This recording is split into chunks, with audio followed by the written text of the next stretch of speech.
I welcome each one of you, my fellow pilgrims, to heaven for our weekly Bible study in Telugu language, one of the South Indian languages.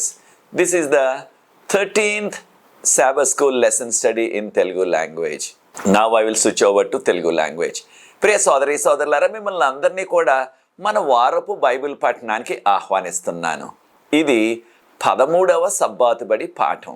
దేవుని యొక్క మహాకృపను బట్టి గత 3 నెలలు కూడా ప్రభు మనలందరినీ ఆయన కృపతో క్షేమంగా మనల్ని నడిపించారు. మనలందరినీ కూడా ఇంకా సజీవ లెక్కలో ఉంచారు. మనము జూలై, ఆగస్టు, సెప్టెంబరు ఈ 3 నెలల్లో మార్కు సువార్తను 16 అధ్యాయాలు, ఇప్పటి వరకు 15 అధ్యాయాలు ధ్యానించాం. ఇది నాన్న 16వ అధ్యాయం. దేవుడు మనకెంతో కృప చూపించారు. అనేక విషయాలు యేసు ప్రభు యొక్క జీవితం గురించి మరొకసారి జ్ఞాపకం చేసుకునే అవకాశం, అదృష్టం ప్రభు మనకు అనుగ్రహించారు. కనుక ప్రభుకు స్తోత్రాలు చెల్లిస్తున్నాం.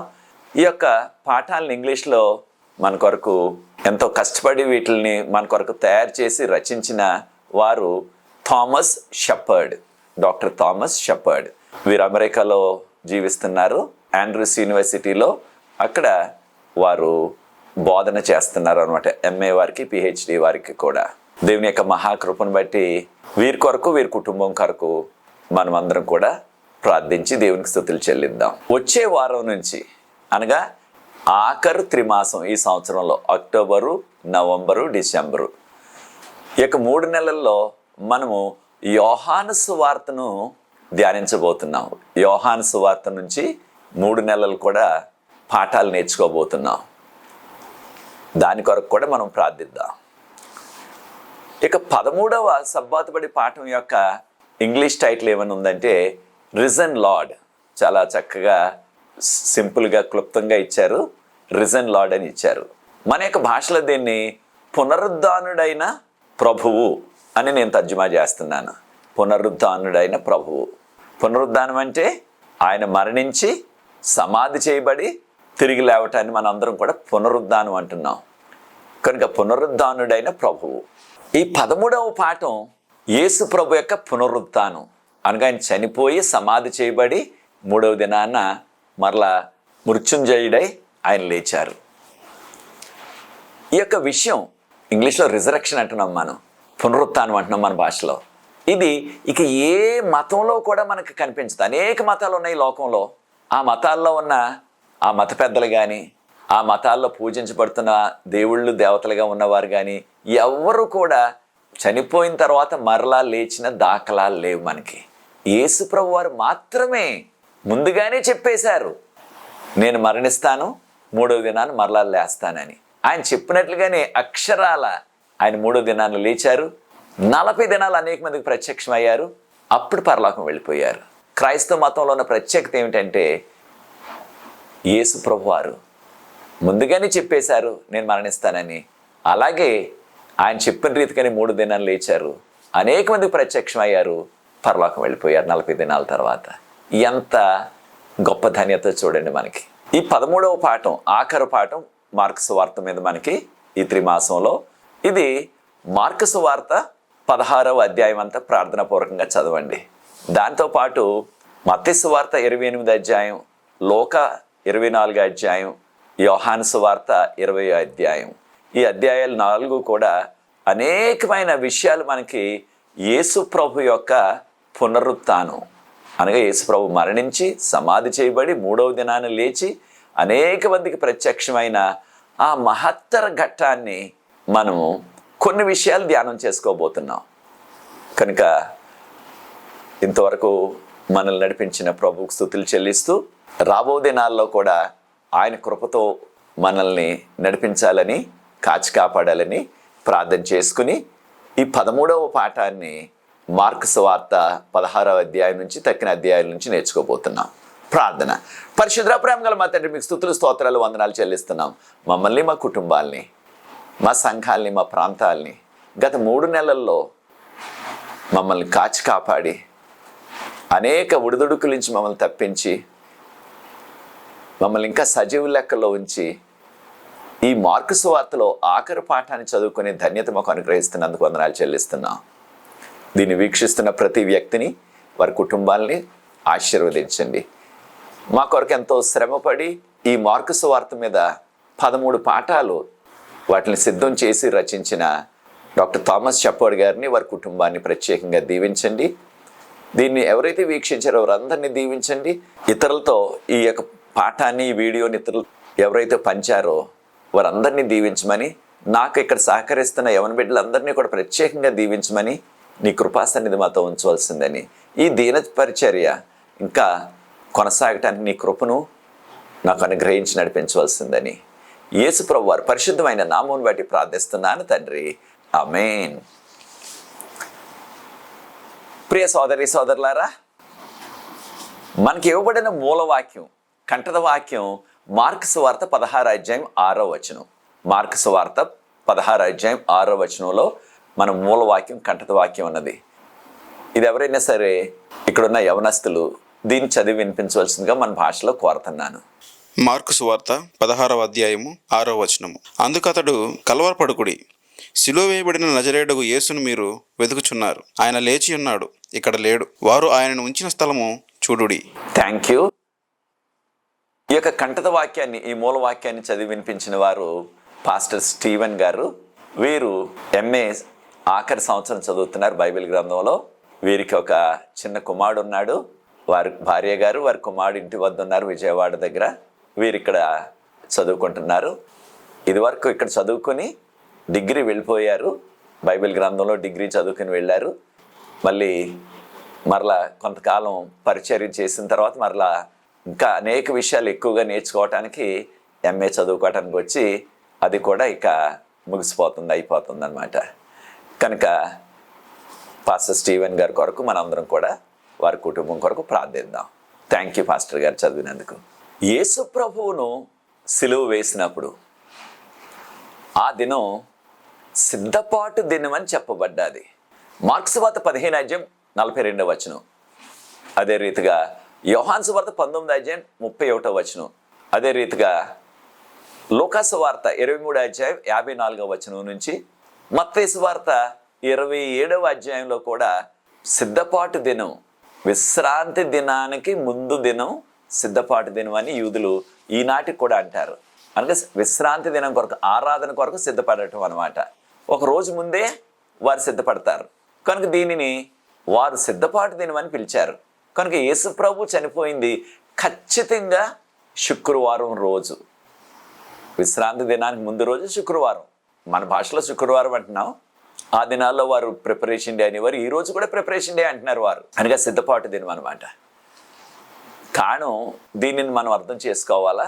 కారణం ఏంటంటే కొన్ని సంఘాలు వారు బైబిల్లో మనకు చూపించరు, కానీ వారు ఏమంటున్నారు, యేసు ప్రభు బుధవారం చనిపోయారు అని వాదిస్తున్నారు. ఎక్కడ కూడా మనకి ఆ విషయం చెప్పబడలేదు.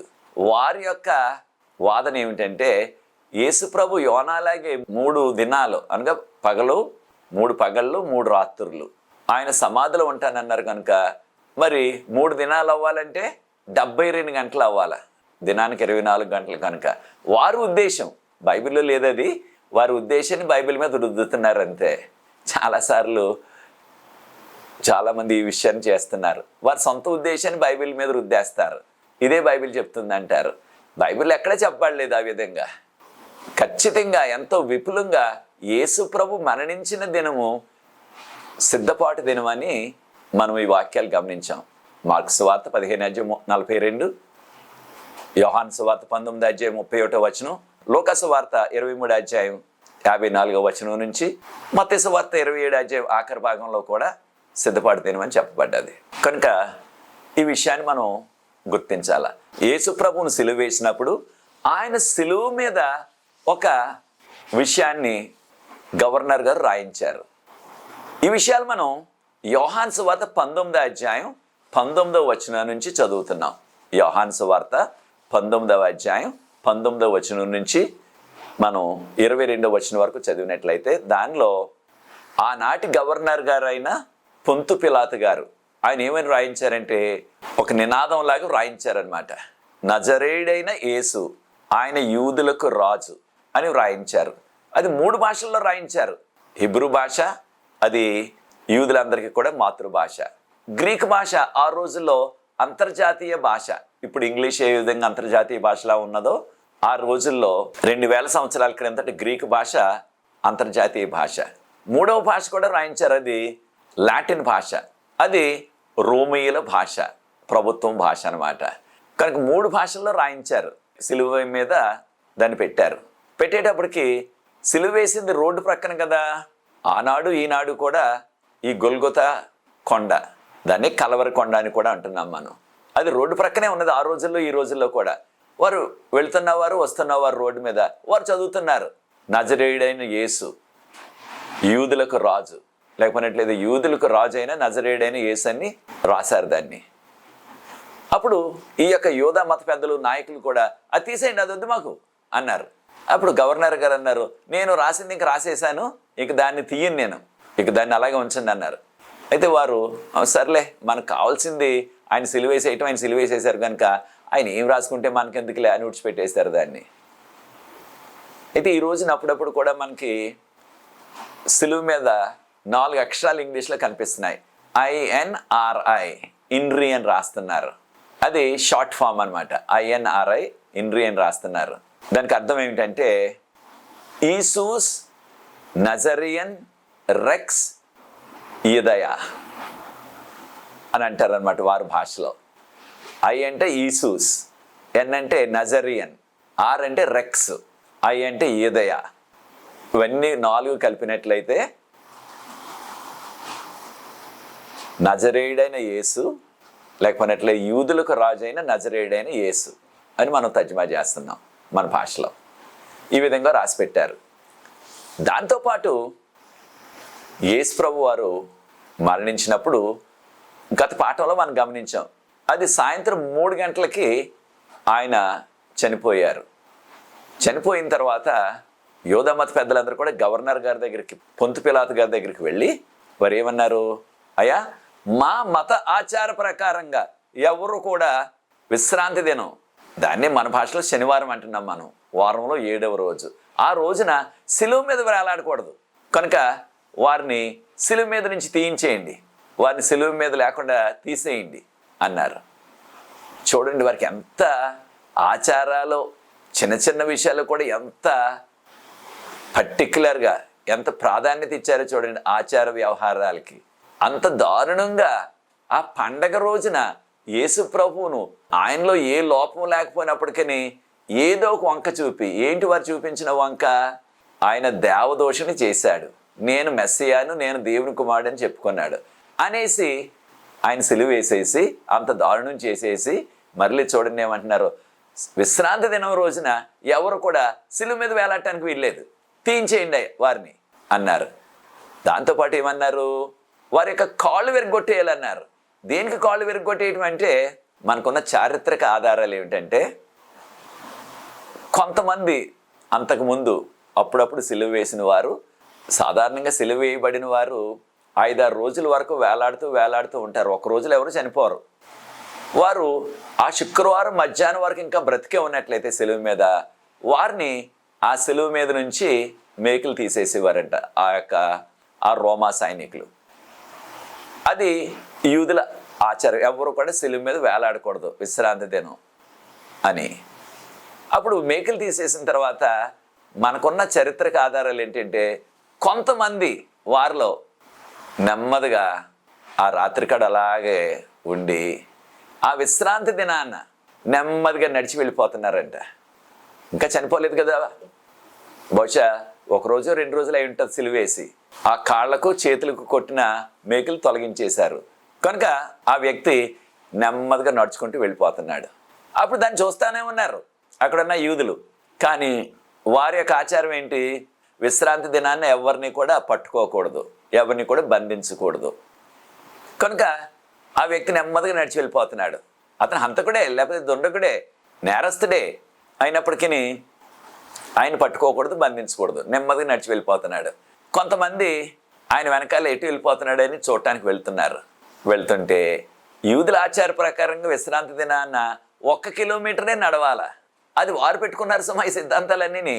సిలువ మీద వేలాడకూడదు, ఏ వ్యక్తి కూడా విశ్రాంతి దినాన్న 1 కిలోమీటర్ కంటే ఎక్కువ నడవకూడదు, ఈ సిద్ధాంతాలన్నీ వారు పెట్టుకున్నారు. ఆ 1 కిలోమీటర్ వరకు నడిచి, అప్పుడు మరి పారిపోతున్నవాడు 1 కిలోమీటర్ తాగిపోడు కదా, వాడు యూదుడైనప్పటికీ వాడు నెమ్మదిగా ముందుకు వెళ్ళిపోతున్నాడు. వీడు 1 కిలోమీటర్ అయిపోయిన తర్వాత వెనకాల వెళ్తున్నవారు అక్కడ ఆగిపోతున్నారు. వాడికి ఆ దూరం వెళ్ళిన తర్వాత ఎవరు గమనించట్లేదని అక్కడి నుంచి అదృశ్యం అయిపోతున్నాడు. అలా కొంతమంది తప్పించుకుపోయారు, ఇక మరలా కనిపించలేదు వారు. అప్పుడు యూదులు చేసిన నిర్ణయం ఏంటంటే, ఈసారి ఎవరైనా సరే శుక్రవారం రోజు అనగా సిద్ధపాటు దినాన్న శిలువ మీద వేలాడుతుంటే వాళ్ళని తీసేసి వాళ్ళ కాళ్ళు విరగొట్టేయాల అని ఒక నియమం పెట్టేశారు. కనుక ఈ సిద్ధపాటు దినాన్ని కూడా యేసు ప్రభు ఆయనతో సిలువ వేసిన ఆ 3 దొంగల యొక్క కాళ్ళు విరగొట్టడానికి వారు గవర్నర్ గారితో చెప్పారు, ఈ విధంగా చేయించాలి మీరు రోమా సైనికుల చేత. అంటే ఆయన సరే అన్నారు. ఈ విషయాలు మనం యోహాను సువార్త 19వ అధ్యాయం 31వ వచనం 32వ వచనం. అప్పుడు సైనికులు వచ్చి కుడి ప్రక్కన ఎడమ ప్రక్కన సిలువ వేయబడ్డ ఆ దొంగల యొక్క కాళ్ళు విరగొట్టేశారు. దేనికి కాళ్ళు విరగొట్టారు? వారు బ్రతికే ఉన్నారు. ఇంకా ఈ విషయాన్ని మనం పూర్తిగా అవగాహన చేసుకోవాలి. యేసు ప్రభు చనిపోయిన దినాన అనగా ఆ సిద్ధపాటు దినాన ఈ దొంగలిద్దరూ కూడా చనిపోలేదు, కనుకనే వారు కాళ్ళు విరగొట్టేశారు. అప్పుడు యేసు ప్రభు దగ్గరికి కూడా వారు సైనికులు వచ్చారు. చూసేటప్పటికి అప్పటికే ఆయన చనిపోయారు. ఇక చనిపోతే ఆయన కాళ్ళు విరగొట్టవలసిన పని లేదు కదా, కనుక ఆయన కాళ్ళు విరగొట్టలేదు. దాని ద్వారా వాక్యంలో చెప్పబడిన ఆ యొక్క ప్రవచనం అక్షరాలా నెరవేరిపోయింది. ఏ ప్రవచనం?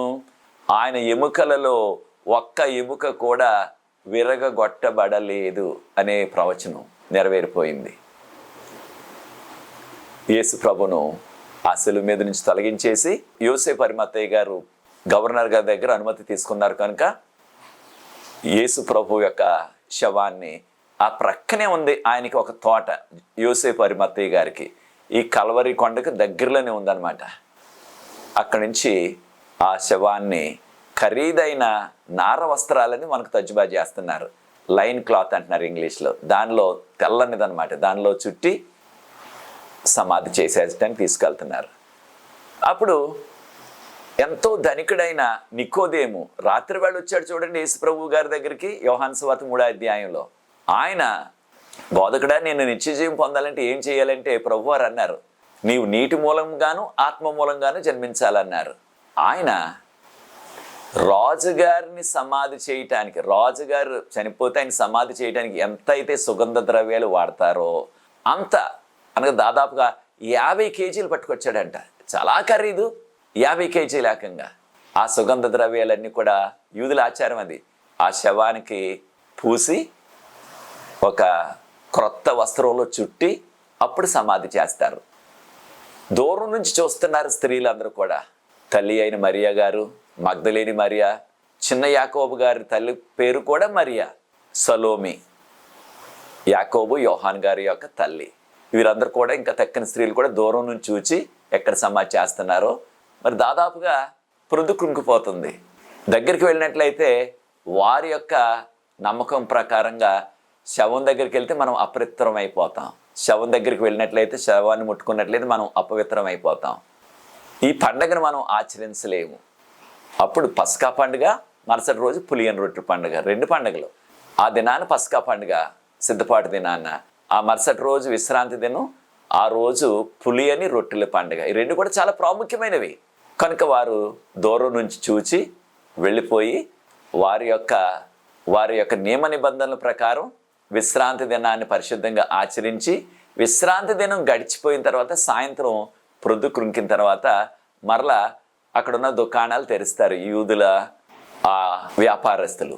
ఆ దుకాణాలు తెరిచిన తర్వాత అప్పుడు కావలసిన సుగంధ ద్రవ్యాలు, చాలా ఖరీదైనవి, అవి కొనుక్కొని ఆ సుగంధ ద్రవ్యాలు వాటిని నలగొట్టి దంచి పొడుంచేసి ఆ ఏర్పాటన్ని చేసుకొని సిద్ధంగా ఉన్నారు. అంటే వారికి ఎంతటి శ్రద్ధ ఉందో చూడండి యొక్క స్త్రీలకి. ఆయనకి మనం గౌరవప్రదంగా ఆయనకి సమాధి చేయలేకపోయాం, కారణం ప్రొద్దు కుంగిపోతుంది కాబట్టి సిద్ధపాటు దినాన్న. కనీసం మరుసటి రోజైనా సరే మనం చేద్దాం అని పట్టుదలతో వారు వెళ్ళిపోయారు. అయితే దూరంలో ఉన్నారు కనుక వారు చూడలేదు. యేసు ప్రభుని సమాధి చేసినప్పుడు ఏకంగా రాజుగారిని సమాధి చేయటానికి సరిపడినంత సుగంధ ద్రవ్యాలు నికోదేము గారు తెచ్చేశారు, దాదాపుగా 50 కేజీలు ఏకంగా. అయితే వారి వంతు వారి తృప్తి కొరకు వారు తెచ్చారనమాట. ఈ స్త్రీలు వారి తృప్తి కొరకు యేసు ప్రభు యొక్క శరీరానికి వీటిని మనం పూయాల అని వారు తీసుకొచ్చారు. మరి వారు వచ్చేటప్పటికి మరుసటి రోజు అనగా వారంలో మొదటి రోజు తెల్లవారుజాము అయిపోయింది. వారు ఆ తెల్లవారుజామునే వచ్చేటప్పటికి దారిలో చర్చించుకుంటున్నారు. దారిలో ఆ స్త్రీలు మాట్లాడుకుంటున్నారు, మనం వెళ్తున్నాం కానీ ఆ పెద్ద బండరాయి, బండ అంటున్నాం కదా మనం, ఆ పెద్ద రాయి ఆ సమాధి ద్వారం దగ్గర పెట్టేశారు. దానిలోకి ఏ విధమైన జంతువులు, ఉదాహరణకు కుక్కలని, రకరకాల జంతువులు వెళ్ళి ఆ శవాన్ని పాడు చేయకుండా పెద్ద రాయి అడ్డుగా పెట్టేశారు. ఆ రాయి ఎవరు తొలగిస్తారు మనకి అని వారిలో వారు మాట్లాడుకుంటున్నారు. వారి దగ్గరికి వెళ్ళేటప్పటికి ఆశ్చర్యం అయిపోయింది వారికి. ఆ పెద్ద రాయి వారందరూ కలిసినప్పటికీ దాన్ని తొలగించలేరు. ఆ స్త్రీలందరూ కూడా వారు బలం చాలదు, అంత పెద్ద రాయి, పెద్ద బండ అనమాట. ఎవరు తొలగిస్తారు మనకి అనేటప్పటికి అది అప్పుడే తొలగించబడ్డాది. దాన్ని చూచి వారికి ఆశ్చర్యం అయిపోయింది. వారు బయట నుంచి ఇలా తొంగి చూచారు. తొంగి చూస్తే అక్కడ శవం కనిపించలేదు వారికి. మనకి ఇవ్వబడిన ఈ మూలవాక్యం, కంఠత వాక్యం గమనించాం కదా మనం. మార్కు సువార్త 16:6 ఏమనుంది మనకి? ఒకసారి మనం గమనించినట్లయితే ఇక మార్కు సువార్త 16:6 మనం విన్నాం. దానిలో దేవదూత చెప్తున్నారు. ఒక దేవదూత ఒక యవనస్తుడి రూపంలో అక్కడ కూర్చుని ఉన్నారు. తెల్లని వస్త్రాలు, పొడవైన వస్త్రం అనగా అంగీలాగా తెల్లని వస్త్రం వేసుకుని ఉన్న ఒక యవనస్తుడు కనపడ్డాడు. ఆ యవనస్తుడు ఎవరు? దేవదూత. ఆయన అన్నారు, మీరు దేనికి దుఃఖిస్తున్నారు? మీరు దేనికి భయపడుతున్నారు? మీరు భయపడవద్దు. మీరు చూస్తున్న ఆ నజరేయుడైన యేసు ఆయన ఇక్కడ లేరు. మీరు వెతుకుచున్న నజరేయుడైన యేసు, ఆ సిలువ వేయబడిన యేసు ఇక్కడ లేరు, ఆయన లేచారు. మీరు కావాలంటే చూడండి, ఆయనను సమాధిలో పెట్టిన ఆ స్థలాన్ని చూడండి, అది ఖాళీగా ఉన్నది అని చెప్పారు. ఈనాటికి కూడా మనం యెరూషలేం నగరానికి వెళ్ళినట్లయితే అక్కడ ప్రతి వారికి కూడా యేసు ప్రభు సమాధిలోనికి వెళ్ళటానికి, దాన్ని చూడటానికి అనుమతిస్తున్నారు. 2012లో నాకు కూడా అదృష్టం కలిగింది. నాకు చూపు లేకపోయినప్పటికీ ఆ యొక్క సమాధి అంతా కూడా ఇలా పట్టుకొని చూడటానికి నాకు అవకాశం కలిగింది. దానిలో రాసుంది ఏమని? సిలువ వేయబడిన నజరేయుడైన యేసు ఇక్కడ లేడు, ఆయన లేచారు అనే దేవదూత యొక్క మాటలు అక్కడ రాశారు. ఈనాడు కూడా ఉన్నాయి ఆ మాటలు. అంటే ఆ రోజుల్లో రాసిన మాటలు కాదు అవి, ఈ రోజుల్లో ఇంగ్లీష్లో రాశారు, తక్కిన భాషలో కూడా రాశారనమాట. కనుక ప్రియ సోదరి సోదరులారా, యేసు ప్రభు ఆయన సమాధిని గెలిచారు, మృత్యుంజయుడై లేచారు. దీన్నే పునరుత్థానం అంటున్నాం మనం. ఒక విషయాన్ని మనం గమనించాలా, ఆ పెద్ద బండ లేదా పెద్ద రాయి ఎవరు తొలగించారు? దాన్ని మార్కు గారు రాయలేదు. దాన్ని తక్కిన వారు కూడా, మార్కు గారు కానీ, లూకా గారు కానీ, యోహాన్ గారు కానీ ఈ విషయాన్ని ప్రస్తావించలేదు. మనకి మత్తయి గారు రాశారు ఈ విషయాన్ని. మత్తయి సువార్త 28 మనం చదివి చూసినట్లయితే 3-4 వచనాల్లో మనకి ఎంతో విపులంగా ఉన్నది. అదేమిటంటే, ఒక దూత ఆకాశం నుంచి దిగొచ్చారు. ఆ పెద్ద బండ యేసు ప్రభు సమాధిలోనికి ఎవరు వెళ్లకుండా అడ్డు పెట్టేశారు. దానిని సునాయాసంగా తొలగించేశారు. ఏదో చిన్న గులకరాయి అంటాం చూడండి, మనం చిన్న రాయి తొలగించినట్లు ప్రక్కకి నెట్టేశారు. నెట్టేసి ఆ రాయి మీద కూర్చున్నారు, ఆ బండ మీద కూర్చున్నారు దేవదూత. ఆ దేవదూత యొక్క ముఖం ప్రకాశిస్తుంది, మెరుపు వలె ప్రకాశించిందని చెప్పబడ్డది. ఆయనకి తెల్లని వస్త్రాలు వేసుకున్నారు, మంచు వలె. ఇంగ్లీష్లో స్నో అంటున్నాం కదా, అలాగే మంచు వలె తెల్లగా ఉన్నాయి వస్త్రాలు. ఎప్పుడు దేవదూతలు ప్రత్యక్షమైనప్పటికీ, బైబిల్ గ్రంథంలో ఎక్కడ ప్రత్యక్షమైనప్పటికీ వారు తెల్లని వస్త్రాలతోనే ప్రత్యక్షం అవుతున్నారు. అదే రీతిగా దేవుడు ప్రత్యక్షమైనప్పుడు కూడా తెల్లని వస్త్రాలే. కనుక తెల్లని వస్త్రాలు వేసుకుని ఆ దేవదూత అక్కడ కూర్చోరు. కనుక దేవదూత తొలగించారు ఈ యొక్క పెద్ద బండను. ఆ దేవదూత దిగొచ్చినప్పుడు ఆ దేవదూత యొక్క మహిమను చూడలేక అక్కడ కాపలా ఉన్నారు కదా రోమా పోలీసులు, ఆ సమాధి చుట్టూ కూడా కాపలా పెట్టించారు ఈ మత పెద్దలు. ఆయన చెప్పాడు, వారంటాం ఆ మోసగాడు చెప్పాడు నేను 3వ దినాన్ని లేస్తానని. ఒకవేళ ఆయన యొక్క శిష్యులు వచ్చి ఆయన శవాన్ని తీసుకువెళ్ళిపోయి ఆయన లేచాడని పుకారు పుట్టిస్తారు, కనుక మీరు సమాధి చుట్టూ కూడా పోలీసులను పెట్టండి అని గవర్నర్ అయిన పొంతు పిలాతు గారికి చెప్పారు. అయితే మీకు ఎంతమంది పోలీసులు కావాలో తీసుకువెళ్ళి మీరు కాపలా పెట్టుకోండి అన్నారు. పోలీసులు పెట్టారు. ఆ పోలీసులు, అక్కడ ఉన్న రోమా పోలీసులు దేవదూత యొక్క మహిమ చూడలేక వారు చచ్చిన వారి వలె పడిపోయారని మత్తయి సువార్త 28వ అధ్యాయంలో చదువుతున్నాం మనం. ప్రార్థనాపూర్వకంగా ఆ అధ్యాయాన్ని కూడా చదవండి. చూచారా ప్రియ దేవుని బిడ్డలారా, ఎంత ఆశ్చర్యం కలిగిందో. వారు చచ్చిన వారి వలె పడిపోయారు, ఎక్కడికి పారిపోలేకపోయారు కూడా అని. ఆ యొక్క మహిమను చూచి పడిపోయారు ఏకంగా. అది జరిగింది. కనుక పెద్ద బండను తొలగించిన వారు దేవదూత. మరొక విషయాన్ని కూడా మనం గమనిస్తున్నాం. అదేమిటంటే మార్కు గారు మాత్రమే రాశారు పేర్లు. స్త్రీలు ఎవరైతే ఆ ఉదయాన్ని అక్కడికి వచ్చారో, మగ్దలేని మరియా, సలోమి అనగా యోహాను గారు, యాకోబు గారి యొక్క తల్లి గారు, చిన్న యోహాను గారి తల్లి పేరు కూడా మరియా. ఈ ముగ్గురు పేర్లు రాశారు. ఇంకా కొంతమంది స్త్రీలు అన్నారు. తక్కిన సువార్థికులు ఎవరు కూడా ఆ స్త్రీలు వచ్చారన్నారు కానీ స్త్రీల పేర్లు రాయలేదు. ఈ 4 సువార్థికులు కూడా మగ్దలేని మరియ పేరు మాత్రం ప్రస్తావించారు. ఈ విషయాన్ని కూడా మనం గమనిస్తున్నాం. కనుకనే ఒక విషయాన్ని మనం గుర్తించాలా, ఈ 4 సువార్తలు కూడా మనము చదివినట్లయితే దానిలో కొంచెం అదనంగా మనకి వివరాలు అందుతాయి అన్నమాట. అది 5 రొట్టెలు 2 చిన్న చేపల గురించిన ప్రస్తావన అయినా ఏదైనా సరే, ఎప్పుడైనా మనం వాక్యం బోధిస్తున్నట్లయితే అదే ఈ సువార్తల్లో నుంచి తక్కిన సువార్తల్లో కూడా, అనగా మత్తయి, మార్కు, లూకా, యోహానులో కూడా ఈ విషయాలు మనకి ఇంకా అదనంగా ఏమైనా వివరాలు ఉన్నాయని చదివినట్లయితే అది ఎంతో మనకి మేలుకరంగా ఉంటుంది. ఈ రోజుల్లో రిఫరెన్స్ బైబిల్లో వచ్చేసాయి. చాలా తేలికగా ఇదే విషయం తక్కిన సువార్తలో ఏ అధ్యాయంలో ఏ వచనంలో ఉన్నదన్నది కూడా మనం చాలా తేలికగా దాన్ని తెలుసుకునే అవకాశం మనకు కలుగుతుంది. ఇంకా కాస్త ఈ మొబైల్ ఫోన్ వాడుతున్న వారు దానిలో కొట్టినట్లయితే, ఉదాహరణకు స్త్రీలు సమాధి దగ్గరికి వచ్చిన వారు ఎవరెవరు వచ్చారంటే వివరాలు మనకి వస్తాయి. కనుక సువార్తలన్నీ చదవటం వలన కొన్నిసార్లు అనుకుంటాం మనం, ఇదే విషయాన్ని పదే ఎందుకు రాశారు 4 కూడా అనిపిస్తుంది మనకు కొన్నిసార్లు. కానీ వాటిని మనం ప్రార్థనాపూర్వకంగా చదివినట్లయితే ఇంకా కొన్ని అదనంగా వివరాలు తెలుసుకునే అవకాశం కలుగుతుంది. ఈ యొక్క వచ్చిన స్త్రీలందరూ కూడా సమాధిలో ఆయన లేరు, దేవదూత యవనస్తుడిలాగా వారికి ప్రత్యక్షమయ్యి వివరాలు చెప్పారు. ఆయన ఇక్కడ లేరు, ఆయన లేచారు అని చెప్పేశారు. దానికి ఆశ్చర్యపోయారు వారు. వెంటనే అక్కడి నుంచి వెళ్ళిపోయారు. మార్కు సువార్తలో వారు నిశ్శబ్దంగానే ఉన్నారు, వెళ్ళిపోయారు అనగా ఎవరికి కూడా విషయాలు వెంటనే చెప్పలేదని మార్కు సువార్తలో రాయబడ్డది. కానీ మత్తయి సువార్త 8వ అధ్యాయాన్ని మనం చదివినట్లయితే వారు పరుగున వెళ్ళిపోయారు. దేనికి? ఆ శిష్యుల దగ్గరికి వెళ్ళారు. శిష్యుల దగ్గరికి వెళ్ళి వారు చూచిన విషయం, సమాధిలోకి ఎవ్వరూ లేరనే విషయం చెప్పినట్లుగా మత్తయి సువార్త 28వ అధ్యాయంలో మనం చదువుతున్నాం. అలాగే యోహాను సువార్తలో కూడా ఇంకా కాస్త అదనంగా ఉన్నది. ఎప్పుడైతే ఆ స్త్రీలు వచ్చి చెప్పారో సమాధి తెరవబడ్డది, దానిలో ఆయన లేరు.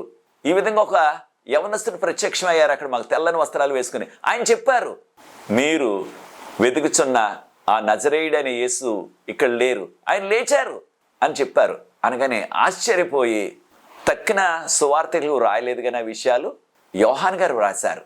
యోహాను సువార్త 20వ అధ్యాయంలో అప్పుడు యోహాను గారు, పేతురు గారు ఇద్దరు కూడా పరుగున వెళ్ళిపోయారు. అది చూడటానికి నిజమా కాదా అని వెళ్తున్నప్పుడు యోహాను గారు యవనస్తుడు, పేతురు గారు పెద్ద వయసు, నడి వయసు. కనుక పేతురు గారు మరి యవనస్తులతో సమానంగా ఎలా పరిగెట్టగలరు? అది సాధ్యం కాదు. యవనస్తుడైన యోహాను గారు, ప్రకటన గ్రంథం రాసిన, యోహాను సువార్త రాసిన యోహాను గారు శిష్యుడైన ఆయనే శిష్యుడైన యోహాను, ఆయనే ప్రకటన గ్రంథం కూడా రాశారు. ఆయన స్పీడ్గా ముందుగా పరిగెట్టి వెళ్ళిపోయాడు. వెళ్ళిపోయి ఆ సమాధి లోనికి వెళ్ళలేదు, ఆ బండ అక్కడ లేదు, తొలగించబడ్డది. అక్కడే ఆగాడు ఆయన, లోనికి వెళ్ళకుండా. పేతురు గారు కాసేపటికి పరుగున ఆయన ఆ సమాధి వద్దకు చేరుకున్నాడు. పేతురు గారు వచ్చిన తర్వాత అప్పుడు పేతురు గారు ముందు వెళ్ళారు. పేతురు గారితో కలిసి ఆయన వెనకాలే యోహాన్ గారు వెళ్ళినట్లుగా మనం చదువుతున్నాం. కనుక కొన్ని అదనపు వివరాలు మనకు దొరుకుతున్నాయి. కనుక అదే విషయం గురించి చెప్పబడిన ఆయన సమాధి అయినా, ఆయన పునరుత్థానమైన సువార్తలన్నీ కూడా మనం చదివినట్లయితే మనకి కొంచెం అదనంగా వివరాలు వస్తాయన్నమాట. ఇక రోమా సైనికులు వారు వెంటనే వెళ్ళిపోయి యూదా మత నాయకులు చెప్పారు, జరిగిన విషయం అంతా చెప్పారు. యూదా మత నాయకులు ఈ విషయం ఎవ్వరికి మీరు చెప్పొద్దు అని డబ్బిచ్చి అనగా లంచం ఇచ్చి వారిని ఎవ్వరికి చెప్పొద్దు అనేసి ఒక కట్టుకథ అల్లేశారు. మేము నిద్రపోతుంటే శిష్యులు వచ్చి ఆయన యొక్క శవాన్ని దొంగిలించి తీసుకెళ్ళిపోయారు అనేసి అందరికీ చెప్పమని వారికి చెప్పి పెట్టారు.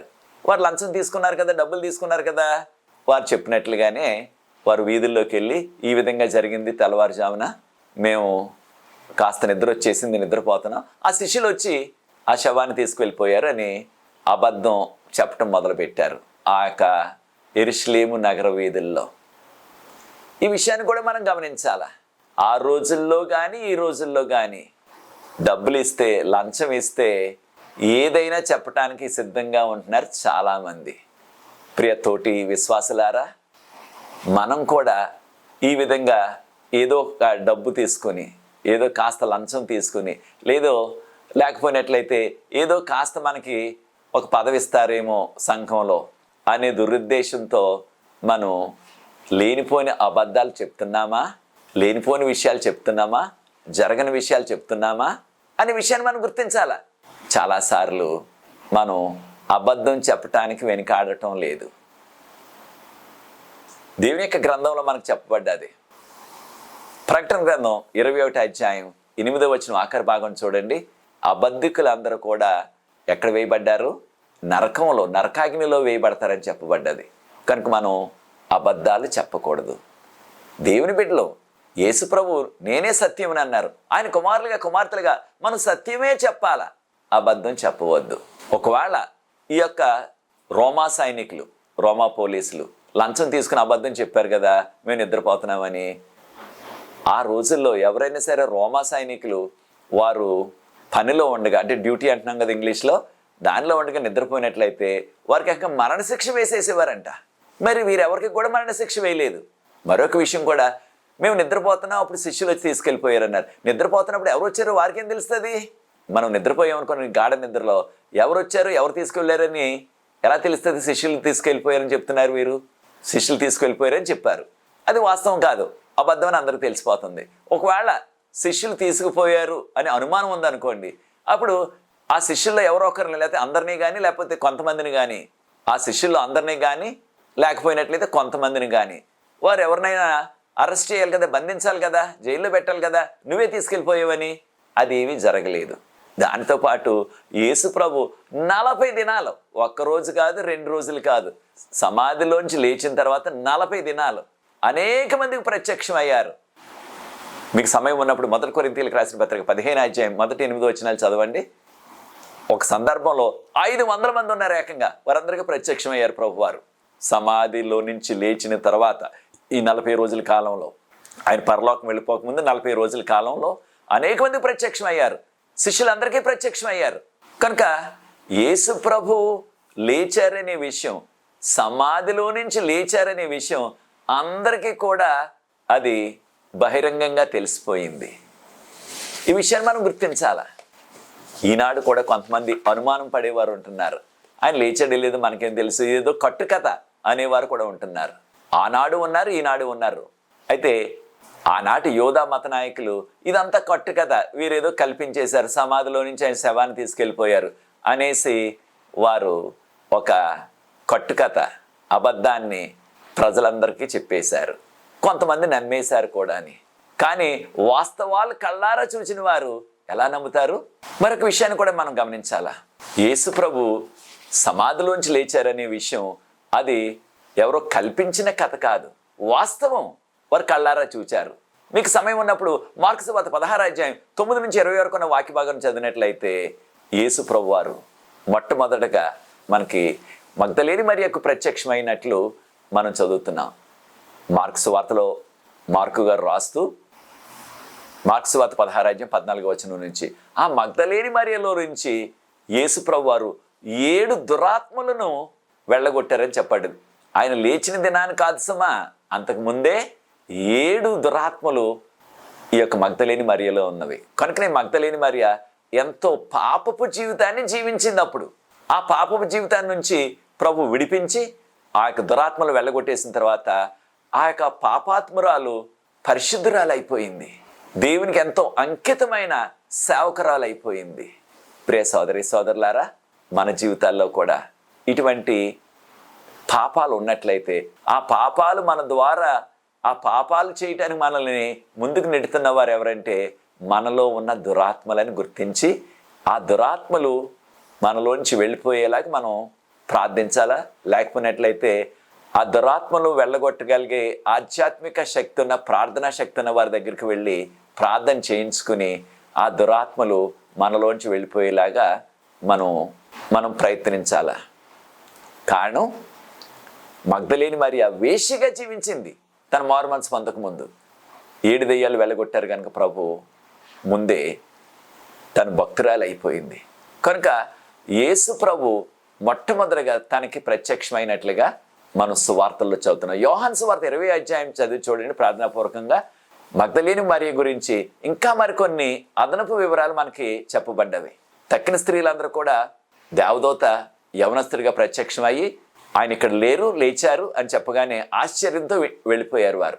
కానీ మగ్దలేని మరియ ఇంకా అక్కడే సమాధి దగ్గరే ఉండిపోయింది. ఇంకా కాస్త కనుచీకటిగానే ఉన్నది. ఆ తోటలోకి ఒక వ్యక్తి వచ్చారు. వచ్చినప్పుడు ఆమె అనుకున్నది ఈ తోటమాలి, తోటలో పనిచేసే ఆయన అనుకుని ఆయన్ని ప్రాధేయపడుతుంది. ఒకవేళ నీవు కానీ నా ప్రభు యొక్క శరీరాన్ని ఎక్కడికైనా తీసుకువెళ్ళేవేమో, ఎక్కడ పెట్టావో చెప్పు, నేను ఎవరికి చెప్పకుండా రహస్యంగా తీసుకువెళ్ళిపోతాను అని ఇంకా బ్రతిమాలుతుంది కను చీకటిలోనే. అప్పుడు యేసు ప్రభు వారే ప్రత్యక్షమైన వ్యక్తి. యేసు ప్రభు వారు ఆమె పేరు పిలిచారు, మరియా అన్నారు. ఎప్పుడైతే మరియా అన్నారో వెంటనే ఆ కను చీకటిలో కూడా ఆయన స్వరాన్ని గుర్తుపెట్టేసి వెంటనే వంగుని ఆయన యొక్క పాదాలను పట్టుకుని పూజించాలని పాదాలు ముట్టుకోబోయింది. అప్పుడు యేసు ప్రభు వారు అన్నారు, నా పాదాలు ముట్టుకోవద్దు, నేను ఇంకా నా తండ్రి వద్దకు వెళ్ళలేదు, నా పాదాలు ముట్టుకోవద్దు, నువ్వు వెళ్ళి నా శిష్యులందరికీ కూడా చెప్పు, నేను నా తండ్రి మీ తండ్రి వద్దకు నేను వెళ్తున్నానని చెప్పు అని యేసు ప్రభు వారు మగ్దలేని మరియకి చెప్పినట్లుగా యోహాను సువార్త 20 మనం చదువుతున్నాం. కనుక యోహాను సువార్తలో మగ్దలేని మరియ గురించి కొన్ని అదనంగా మనకు వివరాలు ఉన్నాయి. మరొక విషయాన్ని కూడా మార్కు సువార్తలో రాయబడలేదు కానీ మత్తయి గారు రాశారు మనకి. మత్తయి సువార్త 27 అధ్యాయం 52, 53 వచనాల్లో యేసు ప్రభు సమాధిలో నుంచి మరణాన్ని గెలిచి లేచిన ఆ సమయంలో ఆయన లేచిన తర్వాత అనేక మంది పాత నిబంధనలో జీవించిన పరిశుద్ధులైన భక్తులు వారు ఎప్పుడు మరణించారు? సమాధి చేయబడ్డారు, మట్టి అయిపోయారు ఈ లోకరీతిగానే. అలాంటి పరిశుద్ధులైన భక్తులు మరణించి మట్టి అయిపోయిన వారు కూడా యేసు ప్రభుతో పాటు లేచారు. యేసు ప్రభు మొదట లేచారు ఆ ఉదయాన్నే. యేసు ప్రభు లేచిన తర్వాత అనేక మంది లేపబడ్డారని మత్తయి సువార్త 27 52, 53 వచనాలు చదువుతున్నాం. ఈ విషయాన్ని తక్కిన సువార్తకారులు ఎవరు కూడా రాయలేదు, మత్తయి సువార్తలోనే రాయబడ్డది. ఆ లేచిన భక్తులందరూ కూడా మహిమ శరీరాలతో లేచారు. వారందరూ కూడా యెరూషలేము నగరంలోకి వెళ్ళి వారు సాక్ష్యం చెప్పారు, ఆయన లేచారు అనగా యేసు ప్రభు లేచారు, మమ్మల్ని కూడా లేపారు అని సాక్ష్యం చెప్పారు ఆ ఉదయాన్నే. ఆ తెల్లవారుజామునే చాలామంది వారి పనులు చేసుకోవటానికి త్వరగానే లేస్తున్నారు. మన గ్రామాల్లో కూడా చాలా ఉదయాన్నే లేచే అలవాటు ఉండేది. ఈ మధ్యకాలంలో ఈ టీవీలు వచ్చేసిన తర్వాత అంత ఉదయాన్నే ఎక్కువ మంది లేవలేకపోతున్నారు. అప్పుడు వారిని చూచిన యెరూషలేము వాసులు ఖచ్చితంగా ఆశ్చర్యపోయి ఉంటారు. కారణం ఆ పాత నిబంధనలో ఉన్నవారు చాలా పొడవుగా లావుగా ఉండేవారు. ఎలా తెలుసు మనకి? ఆ గొలియాతు కాలంలోనే గొలియాతు ఎంత పొడుగు ఉన్నాడు? దాదాపుగా 10 అడుగులు పొడవు ఉన్నాడు ఏకంగా గొలియాతు దావీదు కాలంలోనే. మరి నోవహు కాలం కంటే ముందు కాలంలో ఇంకా వారు పొడవుగా లావుగా బలంగా ఉండేవారు అన్నమాట. అలాంటి వారు ఎవరెవరు లేపబడ్డారో మనకు చెప్పబడలేదు. లేపబడిన వారిలో మెతుశల గారు ఉన్నారా, నోవా గారు ఉన్నారా, అబ్రహాం గారు ఉన్నారా? పేర్లు మనకు చెప్పబడలేదు. అనేక మంది భక్తులు అన్నారు. వారందరూ కూడా మహిమ శరీరంతో లేచారు. పొడవుగా, లావుగా, అంటే బలంగా ఉన్నారు. దాంతోపాటు మహిమ శరీరాల్లో ఉన్నవారు, వారి వస్త్రాలు తెల్లని వస్త్రాలు. వారి యొక్క ముఖకాంతి మహిమతో నిండిపోతుంది. ఆ మహిమను చూస్తేనే పడిపోతారు అనమాట. అలాంటి వారిని చూసేటప్పటికి వారికి కూడా ఆశ్చర్యం అయిపోయి ఉంటుంది. ఇంత పొడవుగా, ఇంత బలంగా ఉన్నవారు ఎక్కడ లేరు, ఎప్పుడు చూడలేదు వీరిని మేము అనేసి వారు ఆశ్చర్యపోయారు. తర్వాత వారు అందరినీ కలిసి యేసుప్రభు వారు చెప్పారు కదా మగ్దలేని మరియతో, నా తండ్రి యొద్దకు మీ తండ్రి యొద్దకు వెళ్తున్నాను అన్నారు. ఆ ఉదయాన్నే ఆయన పరలోకం వెళ్ళారు. ఆయన వెళుతున్నప్పుడు ఆయనతో పాటు వీరందరినీ కూడా తీసుకువెళ్ళినట్లుగా, ఎవరిని? లేపబడిన భక్తులు, మహిమ శరీరంతో లేపబడిన భక్తులు అనేక మంది ఉన్నారు. వారందరినీ కూడా ఆయన పరలోకం తీసుకువెళ్ళినట్లుగా ఎఫెసీయులకు రాసిన పత్రిక 4:8 చదువుతున్నాం. ఎఫెసీయులకు రాసిన పత్రిక 4:8 వారందరినీ పరలోకం తీసుకువెళ్ళిపోయారు. తీసుకువెళ్ళబడిన వారిలో నుంచి ప్రభువారు 24 మందిని పెద్దలుగా నియమించారు పరలోకంలో. ప్రకటన గ్రంథం 4 చదువుతున్నాం. దేవుని యొక్క సింహాసనం చుట్టూ 24 మంది పెద్దలు కూర్చుని ఉన్నారు. ఒక విషయాన్ని కూడా మనం గమనించాలి. లేపబడిన వారు యేసు ప్రభుతో పాటు ఆ ఉదయాన్నే లేపబడిన వారు 24 మందే కాదు సుమా. 24 మందిని పెద్దలుగా పెట్టారు. ఆనాటి యెరూషలేము దేవాలయంలో పరిచర్య చేసే యాజకుల్లో 24 పెద్దలు ఉండేవారు. ఆ రీతిలో 24 పెద్దలు పరలోకంలో పెట్టారు. కానీ అనేక మంది లేపబడ్డారని మత్తయి సువార్త 27:52-53 చదువుతున్నాం. వారందరూ కూడా ఆల్రెడీ పరలోకంలో ఉన్నారు. ప్రియ సోదరి సోదరులారా, ఇంత ఆశ్చర్యకరమైన సంఘటన జరిగింది. మరొక విషయాన్ని కూడా మనం తెలుసుకుందాం. యేసు ప్రభు చనిపోయిన దినం పస్కా పండుగ. అది వారి యొక్క మాసం నీసాను నెల, నీసాను మాసం 14వ తారీఖు పస్కా పండుగ. నీసాను నెల 15వ తారీఖు పులియని రొట్టెల పండుగ. నీసాను నెల 16వ తారీఖు అది ప్రథమ ఫలాల పండుగ. ఇంగ్లీష్లో ఫస్ట్ ఫ్రూట్స్ అంటున్నాం మనం. ప్రథమ ఫలాలు ఏం చేసేవారు ఆ రోజున? వారి పొలాల్లో పండిన ప్రథమ ఫలాలు, గోధుమ పంట రెడీగా ఉండేది అప్పటికి. అలాగే బార్లీ పంట, కొన్ని రకాల పండ్లు కూడా కాసేవి. వాటిని ముందు నీసాను నెల 16వ తారీఖున దేవుని సన్నిధికి ప్రథమ ఫలాలు తెచ్చి, ఫస్ట్ ఫ్రూట్స్ పట్టుకొచ్చి దేవునికి అర్పించి ఆలయంలో బలిపీఠం దగ్గర అనగా యాజకులకి ఇచ్చి దేవునికి ఇవి అర్పిస్తున్నామని చెప్పి అప్పుడు వారు వెళ్ళి వారి పొలాల్లో కోతల పని ప్రారంభించేవారు. వారు తినవచ్చు. దేవునికి అర్పించకుండా వారు దాన్ని భుజించడానికి వీలు లేదు. వారు భుజించకూడదు ప్రథమ ఫలాలు. ఈ భూమి మీద వారు పండిన పంటల్లో ప్రథమ ఫలాలు, అది దశంభాగం కాదు. ప్రథమ ఫలాలు అంటే మంచివి, పెద్దవి, చక్కనివి కొన్ని పట్టుకెళ్తాం ప్రథమ ఫలాలు.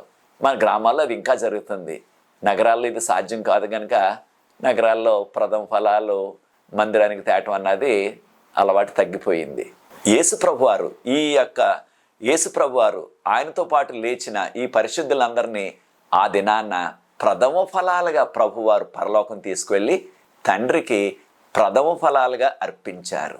ఆ పగలంతా యేసు ప్రభు కనిపించలేదు. సాయంత్రం వేళ మరలా యేసు ప్రభువారు భూమి మీదకి వచ్చి పగలంతా ఎవరికి ప్రత్యక్షం అవ్వలేదు. అప్పుడు ఎమ్మాయి అనే గ్రామానికి వెళ్తున్న 2 బాటసారులకు ఆయన ప్రత్యక్షమై వారితో మాట్లాడి ఆయన వారి ఇంటికి వెళ్ళిన తర్వాత వారు ఆహారం పెట్టారు. ఆయన ప్రార్థన చేసినప్పుడు వారి యొక్క నేత్రాలు తెరవబడ్డవి. అప్పుడు గుర్తించారు యేసు ప్రభు అని వారు గుర్తించారు. ఈ రీతిగా యేసు ప్రభు వారు మరణాన్ని జయించి లేచి అనేక మందికి ప్రత్యక్షమయ్యారు. ఒక విషయాన్ని మనం గుర్తించాలి ప్రియ సోదరి సోదరులారా, యేసు ప్రభు యొక్క పునరుత్థానం ఇక ఎక్కడా కూడా మనకి ఏ మతంలో కనిపించదు. అనేక మతాలు ఉన్నాయి లోకంలో. ఆ మత గురువులుగా, ఆ మతాల్లో దేవుళ్ళుగా, దేవతలుగా ఆరాధించబడేవారు అనేక మంది ఉన్నారు. ఎవ్వరూ కూడా వారు చనిపోకముందు నేను చనిపోయి మరలా 3వ దినాన్ని లేస్తానని చెప్పిన దాఖలాలు ఎవ్వరు కూడా లేవు. చనిపోయిన తర్వాత మళ్ళీ బ్రతికిన వారు ఎవ్వరు కూడా మనకి కనిపించరు. యేసు ప్రభు మాత్రమే ముందుగానే చెప్పేశారు కదా 3వ దినాన్ని లేస్తానని చెప్పారు ఆయన. దాన్ని మత్తయి సువార్త 16 చదువుతున్నాం మనం. అనేక మార్లు ఈ విషయాన్ని ప్రస్తావించారు, నేను మరలా 3వ దినాన్ని లేస్తానని. ఆ రీతిగానే ఆయన లేచారు. అనేక మందికి ప్రత్యక్షమయ్యారు 40 దినాలు. అప్పుడు ఆ శిష్యులు చూస్తుండగానే ఒలివ పర్వతం మీద నుంచి ఆయన దేవదూతలు వచ్చి ఆయన్ని మేఘం రూపంలో పరలోకం తీసుకెళ్ళిపోయారు. దీన్నే ఆరోహణం అంటున్నాం, మనం ఇంగ్లీష్లో అసెన్షన్ అంటున్నాం. ఈ విషయాలు మనం అపోస్తల కార్యాలు మొదటి 12 వచనాల్లో చదువుతున్నాం. కనుక ప్రియ సోదరి సోదరులారా, యేసు ప్రభు ఆయన బ్రతికారు కనుక మనకున్న గొప్ప నిరీక్షణ ఏమిటంటే ఆయన సమాధిని గెలిచి మరణాన్ని గెలిచి లేచారు. మనల్ని కూడా ఒక దినాన్న ఈ లోకంలో మానవులుగా మరణించినప్పటికీ ఆయన రెండోసారి వచ్చినప్పుడు మనకి కూడా ఆ విధంగా మహిమ శరీరాలు ఇచ్చి మరలా బ్రతికించి పరలోకం తీసుకెళ్ళిపోతారు. యేసు ప్రభు బ్రతికారు కనుక, యేసు ప్రభు సమాధిని గెలిచి మృత్యుంజయుడయ్యారు కనుక మనకి కూడా అటువంటి ధన్యత త్వరలో ఇవ్వబోతున్నారు. ప్రియ సోదరి సోదరులారా, మనకు తెలిసిన వారు మన కుటుంబ సభ్యులు ఎవరైనా ప్రభునందు నిద్రించినట్లయితే మనం అన్యుల వల్లే దుఃఖించకుండా త్వరలో ప్రభు వస్తున్నారు. అప్పుడు మహిమ శరీరాలు పొందుతాం. బ్రతుకున్న మనం కనురెప్పు పాటలు మహిమ శరీరం వస్తుందని 1 కొరింథీయులకు రాసిన పత్రిక 15 అధ్యాయం 51, 52 వచనాల్లో చదువుతున్నాం. అటువంటి ధన్యత మనకు కూడా కలగాలంటే నాతో ఏకీవించండి, ప్రార్థించి ఈ యొక్క 13వ పాఠాన్ని, మార్కు సువార్తలో ఆఖరు పాఠాన్ని మనం ముగించుకుందాం. పరిశుద్ధ ప్రేమగల మా తండ్రి, మీకు స్తుతులు స్తోత్రాలు వందనాలు చెల్లిస్తున్నాం. మా కొరకు ఎంతో ఘోరమైన శిలువ శిక్షను పొంది మేము మా పాపముల కొరకు మరణించాలా, మాకు బదులుగా మీరు మరణించారు, మాకు ఈ రక్షణ భాగ్యం ఇచ్చారు. మీకు స్తోత్రాలు చెల్లిస్తున్నాం. మీరు లేచి మాకు ఒక భరోసా ఇచ్చారు ప్రభా. మీరు మాకు కూడా మిమ్మల్ని నమ్ముకుని జీవించినట్లయితే ఈ లోకంలో మేము మరణించినప్పటికీ మరలా నిత్య జీవం మాకు ఉంటుంది. మరలా మమ్మల్ని మరణం నుంచి లేపుతారని, మాకు మహిమ శరీరాలు ఇస్తారని, మమ్మల్ని పరలోకం తీసుకువెళ్ళి నిత్యం మీతో జీవించే ఆ ధన్యత ఇస్తారని మీ వాక్యం ద్వారా మాకు బోధించారు. ఆ విషయాలు మేము నమ్మి మీకు యోగ్యమైన కుమారులుగా కుమార్తెలుగా ఈ కడవరి కాలంలో జీవించే కృపను గ్రహించవలసిందని, ఈ వాక్యాన్ని వీక్షిస్తున్న ప్రతి వ్యక్తిని ఆశీర్వదించి దీన్ని ఇతరులతో పంచుకుంటున్న వారిని దీవించమని, నాకు ఇక్కడ సహకరించిన యవన బిడ్డలందరినీ కూడా ప్రత్యేకంగా దీవించమని, ఈ దీన పరిచర్య ముందుకు కొనసాగడానికి మీ కృపను నాకు అనుగ్రహించమని యేసు ప్రభు వారి పరిశుద్ధమైన నామమును బట్టి ప్రార్థిస్తున్నాను తండ్రి, ఆమేన్. ప్రియ సోదరి సోదరులారా, ప్రభు మిమ్మల్ని ప్రత్యేకంగా దీవించుగాక. వచ్చే వారం దీవించితమైనట్లయితే మనము మరి యొక్క సువార్త అనగా యోహాను సువార్తని మనం ధ్యానించబోతున్నాం. అక్టోబరు, నవంబరు, డిసెంబరు 3 నెలలు మనం ధ్యానించబోతున్నాం. దాని కొరకు ప్రార్థించండి. ప్రభు మిమ్మల్ని ప్రత్యేకంగా దీవించుగాక. నా కొరకు, పరిచర్య కొరకు మీరు ప్రార్థిస్తూ ఉండండి. God bless you. Thank you.